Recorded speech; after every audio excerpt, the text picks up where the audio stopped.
সাল্লাল্লাহু আলাইহি সাল্লাম বলেছেন, আন-নাযরু সাহমুন মাসমুমুন মিন সিহামি ইবলিস। আল্লাহর হাবিব সাল্লাল্লাহু আলাইহি ওয়াসাল্লাম বলেছেন, মানুষের নজরে এটা ইবলিসের বিষাক্ত তীর সমূহ থেকে একটা বিষাক্ত তীর। নজরকে বিষাক্ত তীরের সাথে রাসূল সাদৃশ্য দিয়েছেন। কেন? বিষাক্ত তীর যদি কারো গায়ে বিদ্ধ হয়, লোকটা একটা হচ্ছে স্বাভাবিক তীর বিদ্ধ হয়েছে, তখন সে লোকটা বাঁচার একটা সম্ভাবনা থাকে। আর বিষাক্ত তীর যদি মানুষের গায়ে বিদ্ধ হয়, তখন ওই লোকটা বাঁচার কোনো সুযোগ থাকে না। কেন? মানুষের যে গায়ে রক্তের চলাচল এটা খুব দ্রুত স্পিডে চলাচল করে। তাই বিষাক্ত তীর যদি বিদ্ধ হয়, বিদ্ধ হওয়ার সাথে সাথে ওই বিষাক্ত বিষ পুরো দেহের মধ্যে মুহূর্তের ভিতরে পৌঁছে যাবে। তাই রাসূল বলেছেন, আন-নাযরু সাহমুন মাসমুমুন মিন সিহামি ইবলিস।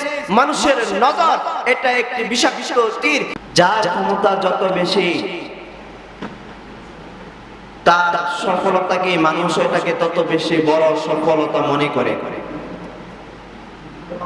কিন্তু প্রকৃত পক্ষে এই সফলতা চূড়ান্ত সফলতা নয়। চূড়ান্ত সফলতা হচ্ছে আল্লাহ তাআলা যেটাকে সফলতার মানদণ্ড হিসেবে দাঁড় করিয়েছেন, এটাই হচ্ছে চূড়ান্ত সফলতা। আল্লাহ তাআলা বলেন, ফামান যুহজিহা আনিন নারি ওয়া উদখিলাল জান্নাহ।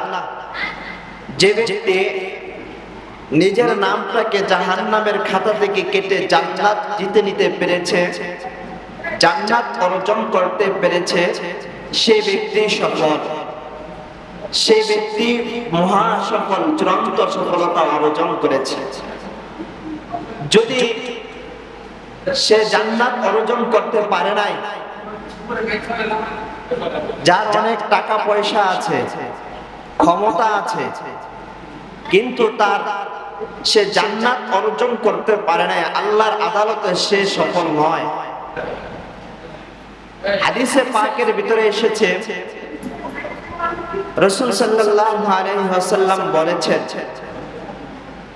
কিয়ামতের দিনে আল্লাহ সুবহানাহু ওয়া তাআলা এক লোককে ডেকে বলবেন, ফেরেশতাদেরকে বলবেন, আমার এই বান্দাকে তুমি জাহান্নামের কিনারা থেকে ঘুরে নিয়ে আসো। যে লোকটা দুনিয়ার মধ্যে কোনো সুখ শান্তি দেখেই নাই, অনুভবই করেনি, কষ্ট কেলেছে, অনেক কষ্ট করে জীবন যাপন করেছে, ঝুপড়ি ঘরের মধ্যে থেকেছে, বৃষ্টি পড়লে বাহিরে, বৃষ্টি পড়ার আগে তার ঘর ভিজে যায়। তো এই ব্যক্তিকে আল্লাহ তাআলা বলবে, যাও ফেরেশতারা তাকে ঘুরে নিয়ে আসো। যখন তাকে জান্নাতের কিনারা থেকে ঘুরে নিয়ে আসবে, তখন সে বলবে, আল্লাহ তাআলা তাকে দুনিয়ার দুঃখ কষ্টের কথা স্মরণ করিয়ে দিবে, যে দুনিয়াতে তোমার এই কষ্ট হয়েছে, এই কষ্ট করেছো। তখন সে বলবে, আল্লাহ আপনি আমার সাথে ঠাট্টা করেন, দুনিয়ার কষ্ট কি, আমার তো কোনো কিছুই মনে নেই। তার পক্ষান্তর আরেকজন, যে লোকটা দুনিয়াতে সোনায় সোহাগা, স্বর্ণের চামচ মুখে নিয়ে জন্মগ্রহণ করেছে, সুখ শান্তি আরাম আয়েশে জীবন যাপন করেছে, আরাম আয়েশে জীবন যাপন করেছে, দুঃখের ধন অনুধাবন হয়নি, আল্লাহ তাআলা তাকে বলবেন, ফেরেশতাদেরকে বলবেন, যাও এই লোকটাকে জাহান্নামের কিনারা থেকে ঘুরে নিয়ে আসো। যখন সে জাহান্নামের কিনারা যাবে, জাহান্নামের সেই কষ্ট আর শাস্তি ভোগ করে সে তো জাহান্নামে ঢুকবে না, কেবলমাত্র আঙ্গিনা কিনারা থেকে তাকে ঘুরিয়ে নেওয়া হবে। এই ঘুরিয়ে নেওয়ার কারণে সে দুনিয়ার সুখ শান্তি আরাম আয়েশের কথা সব ভুলে যাবে। দুনিয়া তার যে সুখ শান্তি ছিল এগুলো কিছুই মনে থাকবে না। আল্লাহ সুবহানাহু ওয়া তাআলা তাকে স্মরণ করিয়ে দিবে দুনিয়ার কথা। সে বলবে, আল্লাহ আপনি আমার সাথে ঠাট্টা আর মশকরা করতেছেন, আপনি হচ্ছেন রব্বুল আলামিন, গোটা বিশ্বের প্রতিপালক স্রষ্টা, আমি হচ্ছে আপনার ছোট একটা মাখলুক, একটা মাখলুক ছোট, আপনি আমার সাথে মজা করেন, এটা তো আপনার শানে যায় না। আল্লাহ সুবহানাহু ওয়া তাআলা তাকে দুনিয়ার সুখ শান্তি মনে করিয়ে দিবে, তার দুনিয়ার সুখ শান্তি সব ভুলে যাবে। এই হাদিস থেকে যেটা বোঝাতে চেয়েছে যে আসলে এই দুনিয়ার ব্যর্থতা এটা চূড়ান্ত ব্যর্থতা নয়, দুনিয়ার সফলতা এটা চূড়ান্ত সফলতা নয়, বরং আখিরাতের সফলতা হচ্ছে চূড়ান্ত সফলতা, আখিরাতের ব্যর্থতা হচ্ছে চূড়ান্ত ব্যর্থতা। সেই কথাই আল্লাহ সুবহানাহু ওয়া তাআলা বলেছেন, ফামান যুহজিহা আনিন নার ওয়া উদখিলাল জান্নাত ফাকাদ ফাজ। যে ব্যক্তি নিজেকে জাহান্নাম থেকে মুক্তি করে আল্লাহ সুবহানাহু ওয়া তাআলা জান্নাতকে জিতে নিয়েছে, জান্নাত অর্জন করতে পেরেছে, আল্লাহ সুবহানাহু ওয়া তাআলা ঘোষণা দিয়েছেন ফাকাদ ফাজ, সেই চূড়ান্ত সফল। সূরা হাশরের ভিতরে আল্লাহ সুবহানাহু ওয়া তাআলা বলেন, لا يستوي أصحاب النار وأصحاب الجنة أصحاب الجنة هم الفائزون। الله سبحانه وتعالى বলেন لا يستوي أصحاب النار وأصحاب الجنة। ও দুনিয়ার মানুষ শোনো, لا يستوي أصحاب النار وأصحاب الجنة। জান্নাত আর জাহান্নাম বাসী কি কখনো এক হতে পারে? আগুন আর পানি যেমন এক হতে পারে না, জান্নাতি আর জাহান্নামীরা কখনো এক হতে পারে না। আসহাবুল জান্নাতি হুমুল ফাইজুন। যারা জান্নাত অর্জন করেছে, যারা জান্নাত জিতে নিয়েছে, আল্লাহ সুবহানাহু ওয়া তাআলা বলেন তারা হলো মহা সফল। তাহলে দুনিয়ার সফলতা চূড়ান্ত সফলতা নয়, দুনিয়ার ব্যর্থতা চূড়ান্ত ব্যর্থতা নয়, বরং আখিরাতের সফলতা, আখিরাতের ব্যর্থতা এটাই হলো চূড়ান্ত। যে ব্যক্তি জান্নাত অর্জন করতে পারল সেই চূড়ান্ত সফল, আর জান্নাত অর্জন করতে পারে নাই, দুনিয়ার বাড়ি-গাড়ি, টাকা পয়সা, মিল, ফ্যাক্টরি, কলকারখানা, ইন্ডাস্ট্রিজের কোনো অভাব ছিল না, কিন্তু সে চিরস্থায়ী জাহান্নামের সিদ্ধান্ত হয়ে গেছে। আল্লাহ বলেন এটা হলো চূড়ান্ত ক্ষতিগ্রস্ত হয়েছে, তার মতো ক্ষতিগ্রস্ত আর কেউ নয়। তাই আমাদের এই সফলতা অর্জন করার জন্য দুইটা জিনিস শর্ত। এক নম্বর, আল্লাহ সুবহানাহু ওয়া তাআলার উপরে, জাত ও সিফাতের উপরে ঈমান রাখা, শিরক মুক্ত ঈমান। দুই নম্বর, শিরক বিদআত মুক্ত আমল। শিরক মুক্ত ঈমান যদি না থাকে, যদি আমল করতে করতে পাহাড় পরিমাণ আমল করে কিন্তু আল্লাহ সুবহানাহু ওয়া তাআলার কাছে ওই আমলের কোনো মূল্য নেই, ভিত্তিহীন আমল। আর যদি ঈমান থাকে, সে যদি সামান্য একটা নেকির কাজ করে, পথ চলার পথে, রাস্তা চলাকালীন রাস্তা থেকে কষ্টদায়ক বস্তু যদি সরিয়ে দেয়, ওই কষ্টদায়ক বস্তু সরিয়ে দেওয়ার কারণে আল্লাহ সুবহানাহু ওয়া তাআলা তাকে জান্নাত দিয়ে দিতে পারেন। তাই হাদিসে পাকের মধ্যে এসেছে, সহিহ বুখারী শরীফের হাদিসে এসেছে, মুসলিম শরীফে এসেছে, একজন বাদশা পতিতালয় থেকে জিনা করে পথ দিয়ে চলছে, রোদের তাপে প্রচন্ড গরম, তৃষ্ণায় গলাটা চৌচির ফেলে যাচ্ছে, গরমের তৃষ্ণা সইতে পারছে না, পানির পিপাসা, সেই কূপ থেকে পানি তুলে পানি পান করেছে। একটু সামনে অগ্রসর হওয়ার পরে দেখে একটা কুকুর গরমে পানির তৃষ্ণায় হাহা করতেছে, জিহ্বা বের হয়ে গিয়েছে, অস্থির ক্লান্ত হয়ে পড়েছে কুকুরটা। ওই ব্যবসা পতিতার নারী, সে ভাবতেছে আমার যেমন একটু আগে পানির তৃষ্ণায়, পানির কারণে যেমন কলিজাটা ছটফট করেছে, পানির তৃষ্ণায় আমি ক্লান্ত হয়ে গিয়েছি, কুকুরটাও তো আল্লাহর একটা মাখলুক, এই কুকুরটাও তো পানির তৃষ্ণায় পিপাসার্ত হয়ে গেছে। ওই ব্যবসা নারী সে কূপের ভিতরে নেমে তার পা থেকে মোজা খুলে, মাথা থেকে ওড়না নিয়ে মোজা আর ওড়নায় বেঁধে কূপ থেকে পানি তুলে কুকুরকে পানি পান করেছে। হাদিসের মধ্যে সে শাকারাল্লাহু ওয়া গাফারা লা, আল্লাহ সুবহানাহু ওয়া তাআলা তার এই আমলটাকে কবুল করেছেন, আল্লাহ তাআলা তার উপরে খুশি হয়ে গেছেন, ওয়া গফারা লাহা, আল্লাহ সুবহানাহু ওয়া তাআলা তাকে ক্ষমা করে দিয়েছেন। তাহলে ঈমানের সাথে নেক আমল যদিও ছোট হয়, ওই নেক আমলটাও তার জান্নাতে যাওয়ার কারণ। আর যদি ঈমান না থাকে, আমল যদি পাহাড় পরিমাণ করতে থাকে, তাহলে তার আমলকে আল্লাহ সুবহানাহু ওয়া তাআলা মরীচিকার সাথে তুলনা করেছে। একটা ধোঁকা, এছাড়া আর কিছু নয়। তাই তো ইতিহাসের পাতায় একজন মহিলার নাম রয়েছে, মাদার তেরেসা। এই একজন মহিলা মাদার তেরেসা, তার জীবন বৃত্তান্তের ভিতরে পাওয়া যায়, ইতিহাসে পাওয়া যায়, সে তার জীবনে বিবাহ বন্ধনে আবদ্ধ হয়নি। তার থিওরি ছিল মানুষের সেবা করবে। মানুষ সৃষ্টির শ্রেষ্ঠ জীব, তাই মানুষের সেবা করার জন্য সে বিবাহ বসেনি। সে যদি বিয়ে বসে, তাহলে সে তার স্বামীকে সময় দিতে হবে, পরিবারকে সময় দিতে হবে। পরিবার আর স্বামীকে সময় দিতে গিয়ে তার মানুষের সেবা থেকে নিজেকে দূরে রাখতে হবে। লম্বা একটা সময় দূরে চলে যাবে, তাই নিজেকে এই বিবাহের বন্ধন থেকে দূরে সরিয়ে রেখেছেন, যাতে করে মানুষের সেবা করতে পারেন। সমস্ত সৃষ্টি জীবের সেরা হচ্ছে মানুষ। মানুষের সেবা করার পরেও মাদার তেরেসা কি জান্নাতি না? মাদার তেরেসা জান্নাতি নয়, কারণ তার ভিতরে ঈমান ছিল না।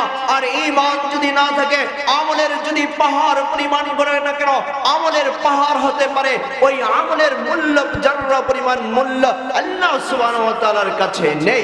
এজন্য সফলতার জন্য শর্ত দুইটি, একটি হচ্ছে ঈমান বিসজাজ ওয়াস সিফাত, শিরক মুক্ত ঈমান আর বিদআত মুক্ত আমল। যদি কোন ঈমানদার মুসলমান যদি দুইটি কাজ করতে পারে, এক শিরক মুক্ত ঈমান, শিরক মুক্ত ঈমান, বিদআত মুক্ত আমল, দুই আমলের সাথে যদি ঈমানদার মুসলমান জড়িত হয়, আল্লাহ সুবহানাহু ওয়া তাআলা তাকে জান্নাত নসিব করবে।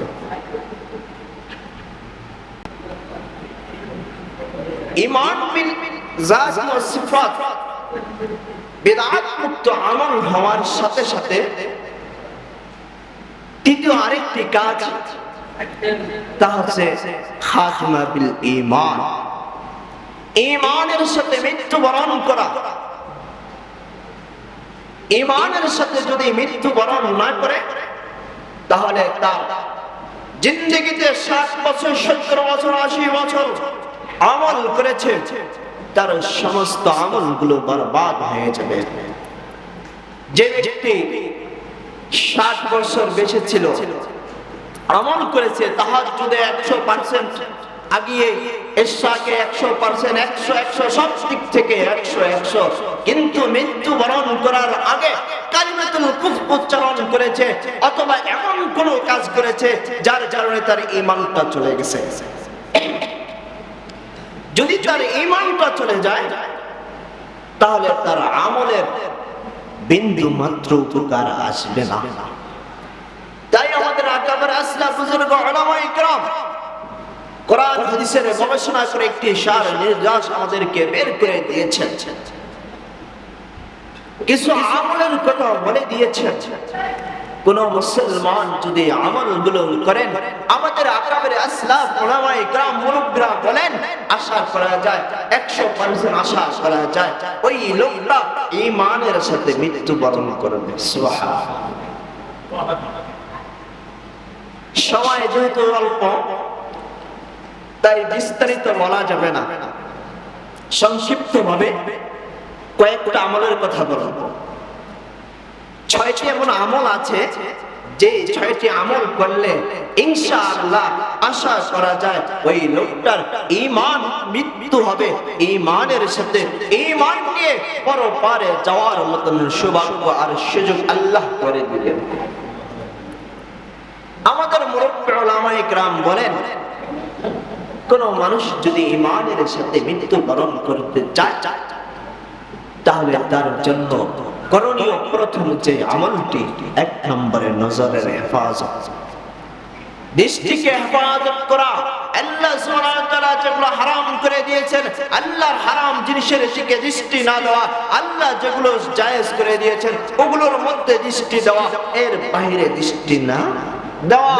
কিন্তু আমাদের দৃষ্টির কথা বলতে গেলে তো খুব দুঃখজনক, বর্তমানে আমাদের প্রতিশোধ এমনটাই, আমরা যেই দিকে তাকাই আমাদের দৃষ্টির অপব্যবহারই হচ্ছে। উপরের দিকে তাকাবো সেখানেও দৃষ্টির অপব্যবহার, পাশে তাকাবো সেখানেও দৃষ্টির অপব্যবহার, যেই দিকে তাকাই না কেন আমাদের দৃষ্টির অপব্যবহার। আমাদের দৃষ্টি আল্লাহর নিষিদ্ধ দিকেই চলে যায়। আল্লাহ সুবহানাহু ওয়া তাআলা সূরা নূরের 29 এবং 30 নম্বর আয়াতের ভিতরে আল্লাহ বলেন, কুল্লিল মুমিনিনা ইয়াগুদ্দু মিন আবসারিহিম ওয়া ইয়াহফাযু ফুরুজাহুম। আল্লাহ সুবহানাহু ওয়া তাআলা আল্লাহর হাবিব সাল্লাল্লাহু আলাইহি ওয়াসাল্লামকে ডেকে বলেন, ও পয়গম্বর, আপনি দুনিয়ার মানুষকে জানিয়ে দেন, কুল্লিল মুমিনিনা ইয়াগুদ্দু মিন আবসারিহিম, ইমানদার মুসলমান তারা যেন তাদের দৃষ্টিকে হেফাজত করে, ইয়াহফাযু ফুরুজাহুম, এবং তারা যেন তাদের লজ্জাস্থানকে হেফাজত করেন। দ্বিতীয় আয়াতে আল্লাহ বলেন, 30 নম্বর আয়াতে আল্লাহ বলেন, কুল্লিল মুমিনাতি ইয়াগযুদনা মিন আবসারিহিন্না ওয়া ইয়াহফাযুনা ফুরুজাহুন্না। ওগো আল্লাহর হাবিব, ওগো প্যারা হাবিব, আপনি ইমানদার মুমিনাত নারীদেরকে বলে দেন তারা যেন তাদের দৃষ্টিকে হেফাজত করে, তাদের লজ্জাস্থানকে হেফাজত করে। আয়াতের প্রথম আল্লাহ পুরুষদেরকে নির্দেশ দিয়েছেন তারা যেন তাদের চক্ষুকে হেফাজত করে। প্রথমে আল্লাহ নজরের কথা বলেছেন। নারীদের ক্ষেত্রে আল্লাহ বলেছেন প্রথমে নজরের কথা বলেছেন। সহিহ বুখারী শরীফের মধ্যে হাদিস এসেছে, قال النبي صلى الله عليه وسلم يا معشر الشباب من استطاع منكم الباءة فليتزوج فإنه أغض للبصر وأحسن للفرج। আল্লাহর হাবিব সাল্লাল্লাহু আলাইহি ওয়াসাল্লাম বলেন, ও যুব সম্প্রদায়, তোমাদের যাদের স্বার্থ আছে তোমরা তারা বিয়ে করে নাও। فإنه أغض للبصر, বিয়ের ফায়দা নবী বলেন তা তোমাদের চক্ষুকে হেফাজত করবে। দ্বিতীয় নাম্বার তোমাদের ফায়দা হবে লজ্জাস্থানের হেফাজত হবে। কোরআনে পাকের ভিতরে আল্লাহ সুবহানাহু ওয়া তাআলা নির্দেশ দিয়ে বলেছেন পুরুষরা যেন তাদের দৃষ্টিকে হেফাজত করে, নারীরা যেন তাদের দৃষ্টিকে হেফাজত করে। নারী পুরুষ উভয়কে আল্লাহ তাআলা প্রথমে আদেশ করেছেন তারা যেন তাদের নজর হেফাজত করে। তারপরে বলেছেন লজ্জাস্থান হেফাজত করো। হাদিসে পাকের ভিতরে নবী বলেন বিবাহের ফায়দা উপকারিতা বলতে গিয়ে নবী প্রথমে বলেছেন বিবাহ করলে 1 নম্বর ফায়দা হবে লজ্জাস্থান হেফাজত হবে। 2 নম্বর ফায়দা হবে 1 নম্বর ফায়দা হবে চোখ হেফাজত হবে। 2 নম্বর ফায়দা হবে লজ্জাস্থান হেফাজত। এবার আমি আপনাদের থেকে জানতে চাই, লজ্জাস্থানের গুনাহ বড় নাকি চোখের গুনাহ বড়? কোনটা বড়? চোখের গুনাহই বড়, লজ্জাস্থানের গুনাহই বড়। তো এই হিসেবে তো আগে বড়টা হেফাজত করার কথা দরকার ছিল, পরে ছোটটার কথা। কিন্তু একটু ব্যতিক্রম দেখা যায়, আগে বললেন ছোটটার কথা, পরে বললেন বড়টার কথা। এর উদাহরণ জবাব একটা উদাহরণের মাধ্যমে দেই। রাস্তা দিয়ে যখন গাড়ি চলে রাত্রেবেলা, তো দুইটা গাড়ি একটাকে আরেকটা যখন ক্রস করে, ওই ক্রসিং করার সময় দুটোটা গাড়ির লাইট জ্বলা থাকে। তো গাড়ি চলাকালীন যদি লাইটটাকে নামিয়ে দেয়, হেডলাইট যদি নামিয়ে দেয়, তাহলে দুটোটা গাড়ি নিরাপদে ক্রসিং করে চলে যেতে পারে। আর যদি লাইটটা যদি নিয়ন্ত্রণ না করে, হেডলাইটটা একটু না নামায়, তাহলে দুটোটা গাড়ি মুখোমুখি সংঘর্ষ হওয়ার একটা সম্ভাবনা থাকে। ঠিক তদ্রূপ ভাবে মানুষের চোখ এটাও একটা হেডলাইটের মতো, আর জিনাটা হলো একটা অ্যাক্সিডেন্টের মতো। যদি গাড়ির হেডলাইট সংযত করে তাহলে অটোমেটিক ভাবে অ্যাক্সিডেন্ট থেকে বাঁচা যায়, ঠিক তদ্রূপ ভাবে যদি দৃষ্টিকে হেফাজত করে, নজর হেফাজত করে, তাহলে লজ্জাস্থান হেফাজত হয়ে যায়। এই জন্যই আল্লাহ তাআলা আগে বলছেন তোমরা নজর হেফাজত করো, তারপরে লজ্জাস্থান হেফাজত করো। কারণ একটা ছেলে একটা মেয়ের প্রতি, একটা মেয়ে একটা ছেলের প্রতি আকৃষ্ট হয়ে যায়, সে আশেক হয়ে যায় দেখার মাধ্যমে। এই সে যদি চোখকে হেফাজত করে তখন সে এই বিপদ থেকে আল্লাহ তাকে বাঁচিয়ে দিবে। হাদিসে পাকের মধ্যে রাসূল সাল্লাল্লাহু আলাইহি সাল্লাম বলেছেন, আন-নাযরু সাহমুন মাসমুমুন মিন সিহামি ইবলিস। আল্লাহর হাবিব সাল্লাল্লাহু আলাইহি ওয়াসাল্লাম বলেছেন, মানুষের নজরে এটা ইবলিসের বিষাক্ত তীর সমূহ থেকে একটা বিষাক্ত তীর। নজরকে বিষাক্ত তীরের সাথে রাসূল সাদৃশ্য দিয়েছেন। কেন? বিষাক্ত তীর যদি কারো গায়ে বিদ্ধ হয়, লোকটা একটা হচ্ছে স্বাভাবিক তীর বিদ্ধ হয়েছে, তখন সে লোকটা বাঁচার একটা সম্ভাবনা থাকে। আর বিষাক্ত তীর যদি মানুষের গায়ে বিদ্ধ হয় তখন ওই লোকটা বাঁচার কোনো সুযোগ থাকে না। কেন? মানুষের সে গায়ে রক্তের চলাচল এটা খুব দ্রুত স্পিডে চলাচল করে, তাই বিষাক্ত তীর যদি বিদ্ধ হয়, বিদ্ধ হওয়ার সাথে সাথে ওই বিষাক্ত বিষ পুরো দেহের মধ্যে মুহূর্তের ভিতরে পৌঁছে যাবে। তাই রাসূল বলেছেন, আন-নাযরু সাহমুন মাসমুমুন মিন সিহামি ইবলিস, মানুষের নজর এটা একটি বিষাক্ত তীর। কেন? কারণ একটা ছেলে যখন একটা মেয়ের প্রতি আকর্ষিত হয়ে যায় তখন ওই মেয়েটার জন্য ছেলেটা তার জীবন দিয়ে দিতে, ইসলাম ঈমান বিশ্বাস দিতে তার কোনো দ্বিধা থাকে না। তাই হাদিসের ঘটনা এসেছে, আমাদের বুজুর্গ আল্লামা আন্দলুসি রাহমাতুল্লাহি আলাইহি উনি 30,000 মুরিদকে নিয়ে যাচ্ছেন। প্রতিমধ্যে একটা খ্রিস্টান মেয়ের দিকে তার নজর পড়েছে, খ্রিস্টান মেয়ের দিকে নজর পড়ে মেয়ের প্রতি আসক্ত হয়ে গিয়েছে। সাথে তার 30,000 মুরিদ বেখেয়াল হয়ে মেয়ের পিছনে ছুটে চলছে। মেয়েকে গিয়ে যখন প্রস্তাব দিল, মেয়ে এক বাক্যে জানিয়ে দিল, আপনি হলেন মুসলমান, আপনি হলেন মুসলমান, আর আমি হলাম খ্রিস্টান। তাই খ্রিস্টান আর মুসলমানের সম্পর্ক কখনো হয় না। তাই আপনি যদি আমাকে বিয়ে করতে চান তাহলে আপনার জন্য একটাই করণীয়, তা হচ্ছে আপনি খ্রিস্টান হতে হবে। কিতাবের মধ্যে লিখে আল্লামা আন্দলুসি রাহমাতুল্লাহি আলাইহি ওই খ্রিস্টান মেয়ের প্রতি আসক্ত হয়ে 30,000 মুরিদের কথা ভুলে গিয়ে সে সঙ্গে সঙ্গে খ্রিস্টান হয়ে যায়।